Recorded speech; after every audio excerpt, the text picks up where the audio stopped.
आप कितने लोग भारत माता से प्यार करते हैं? करते हो? हमें नहीं लगता कि आप लोग करते होंगे। करते हो तो मैया जब करती हो तो सड़क में बीचों बीच काहे चलती हो?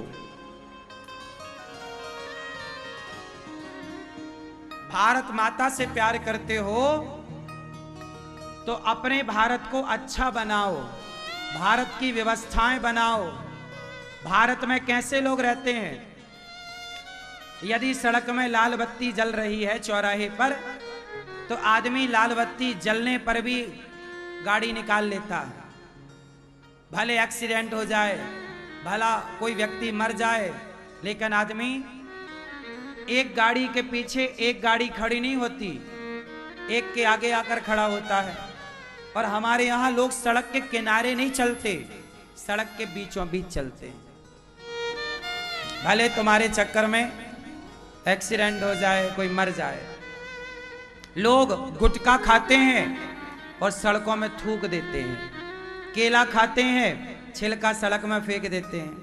कोई गिर जाए तो हम कैसे माने कि तुम भारत से प्यार करते हो? भारत से प्यार करने वाला सड़क में केले के छिलका नहीं फेंकेगा। उसे पता है कि कोई पीछे मेरा भाई आ रहा होगा, पीछे कोई मेरी माँ आ रही होगी, इस छिलके पे पांव रख के वो गिर सकती है। उसकी गोद में बच्चा होगा, यदि वो गिर गई तो बच्चे को चोट लग जाएगा। कोई गर्भवती महिला आई और छिलके में पांव रख गई और गिर गई तो उसके गर्भ के बच्चे को चोट लग सकती है। क्या ये सोचना हमारी और आपकी जिम्मेदारी नहीं है? हमारे भारत में सरकारी बस, लोग सीट पर बैठते हैं तो ब्लेड मार करके सीट फाड़ देते हैं। ट्रेन पर बैठते हैं तो ट्रेन पेना पेन से वो सीट पे छेद कर देते हैं और उसका पूरा फॉर्म फाड़ देते हैं। उनको लगता है सरकार का है। नहीं, सरकार की जो व्यवस्थाएं हैं वो हमारे और आपके पैसे से ही तो बनती हैं। भारत की सरकारी कोई भी वस्तु है वो हम सबकी वस्तु है। सरकारी ट्रेन है, सरकारी बस है, सरकारी गाड़ी है, कोई भी चीज है वो हम सबकी है। आजकल हमारे यहाँ क्या होता है, जरा भी कुछ हुआ सरकारी गाड़ियों पे लोग आग लगा देते हैं। अभी देखो कुछ दिन पहले कहीं भी दंगा हुआ, सरकारी गाड़ियों में आग लगा दी, गाड़ियों में आग लगा दी, जल गई। क्या पाया भैया? करोड़ों का नुकसान करके तुमने कौन से अच्छा काम किया? सरकारी नुकसान मतलब भारत का नुकसान, भारत का नुकसान मतलब हमारा नुकसान, आपका नुकसान। जब तक भारत को अपना नहीं मानोगे, जब तक भारत की संपत्ति को अपना नहीं मानोगे, तब तक भारत माता से प्यार करना मैं नहीं मानता कि आप प्यार करते हैं। जब सरकारी चीजों को आप अपना मानो, सरकारी व्यवस्थाओं को अपना मानो, सड़क को आप अपना मानो, यह हमारी सड़क है, हमारी सड़क है, इसे साफ रखना हमारी जिम्मेदारी है।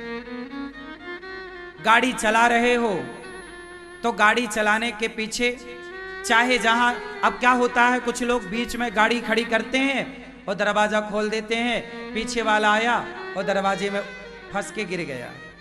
दरवाजा कहाँ खोलना है, कहाँ गाड़ी से उतरना है। सड़क में जब चलो, सड़क पार करो तो इस तरफ उस तरफ देखकर पार करो कि कोई गाड़ी तो नहीं आ रही है, आपकी वजह से कहीं एक्सीडेंट होने की संभावना तो नहीं है। ये सब हमारी जिम्मेदारी है कि नहीं? बोलो हाँ। लेकिन हमारे यहां लोग गुटखा खाएंगे और गुटखे का पाउच सड़क में फेंक देंगे।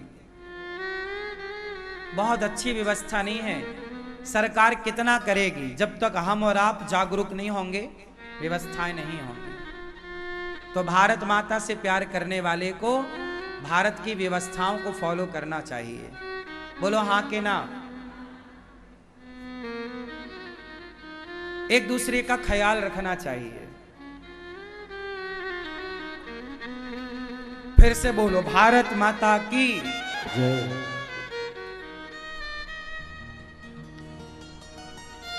कलयुग कहां कहां रहता है? अभी यहां कलयुग चल रहा है क्या? नहीं, अभी तो आप कह रही थी चल रहा है सारे जग में। हाँ, जहां कथा है, जहां कीर्तन है, जहां भगवान का भजन है, वहां कलयुग। तो कलयुग कहां है? जहां जुआ है,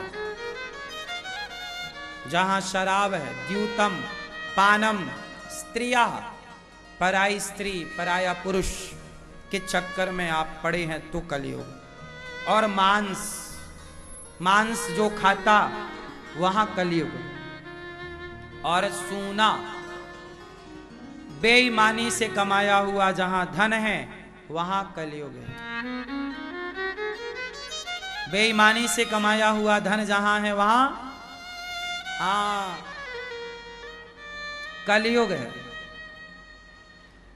तो आपके घर में आप चाहो तो कलयुग ले आओ और आप चाहो तो सतयुग ले आओ, आप पर निर्भर करता है।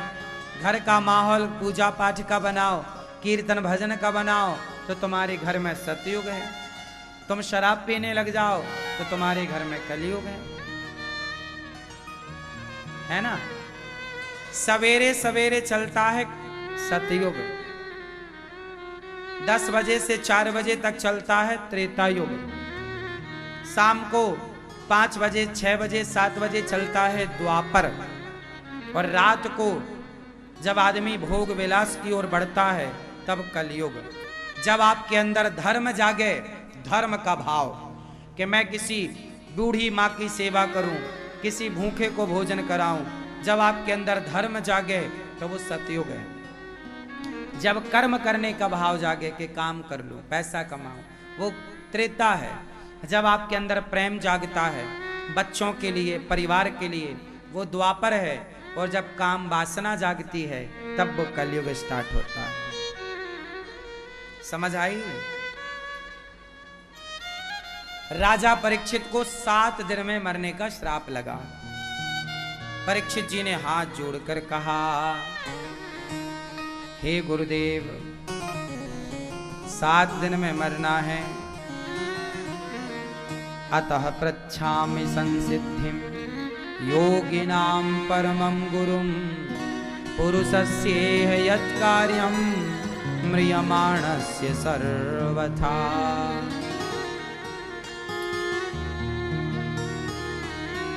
क्या करूं? 7 दिन में मरना है। सुखदेव भगवान बोले, जैसे 7 दिन में मरना हो वो क्या करे? भगवान की कथा भजन करो मस्त जवानी में। भगवान की कथा सुनो जवानी में। और बुढ़ापा आ गया तो बुढ़ापे में कथा सुन लो। अरे बुढ़ापे में नहीं सुनोगे तो कब सुनोगे? बुढ़ापे में आदमी किस काम का है ये बताओ? हाँ? बताओ, बूढ़ा आदमी किस काम का? हाँ? क्या कह रही हो? कोई काम का नहीं? तुम्हारे ससुर से बताएंगे। हाँ?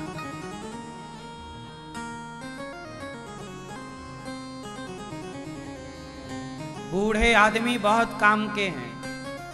बूढ़ों से सलाह लेनी चाहिए। बूढ़ों से क्या करना चाहिए? बूढ़े लोगों से सलाह लेनी चाहिए, क्योंकि बूढ़े लोगों के पास जीवन भर का अनुभव है। क्या है? बच्चों के पास अनुभव नहीं होता, जवानी में अनुभव नहीं होता। अनुभव लेना है बूढ़ों के पास। इसलिए सलाह लो अपने दादाजी से, सलाह लो अपने पिताजी से, बूढ़ों से सलाह लो। क्यों मैया? बहू आपकी सलाह लेती है आपसे? हाँ? बहू नहीं है आपकी? बहू आपसे सलाह लेती है? थोड़ा बहुत तो तुम अच्छी सलाह ना देती होगी।